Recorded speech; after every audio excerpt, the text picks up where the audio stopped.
You know the person, the one who can drain 3 hours of good energy in a 10-minute conversation. Maybe it's someone at work, maybe it's family, maybe it's someone you genuinely care about, and you still can't get anywhere with them. Here's the question nobody asks in that moment, not how do I change them, not how do I win this, but where do I sit? Because here's what performing alongside some of the most brilliant and honestly some of the most impossible people has taught both of us. The person with the most awareness in the room carries the most responsibility, not the most power, the most responsibility. And that distinction changes everything about how you walk in.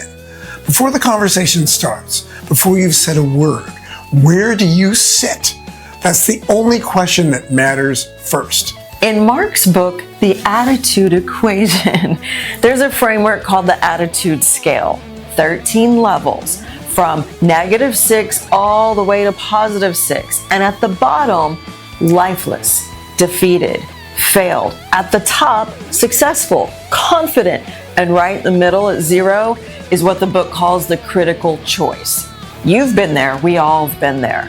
That moment where you can feel yourself about to go either direction before you've even decided. Here's what most people never hear about the scale.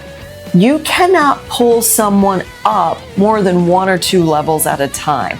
Not because you're not persuasive enough, because that's how attitude movement works. So if someone is sitting at a -3 and you're at a +4, your job's not to drag them to where you are. Your job is to know exactly where you both are and then respond from your level, not theirs. And here's what touring taught me about that. Am I in conflict? Or a misalignment I've been calling a conflict? Because those two situations require completely different responses. A conflict has an opponent. A misalignment has just two people on very different levels, wondering why the other one can't see what they see.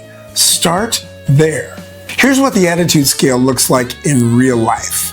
I watched 2 types of musicians handle a genuinely draining person on tour.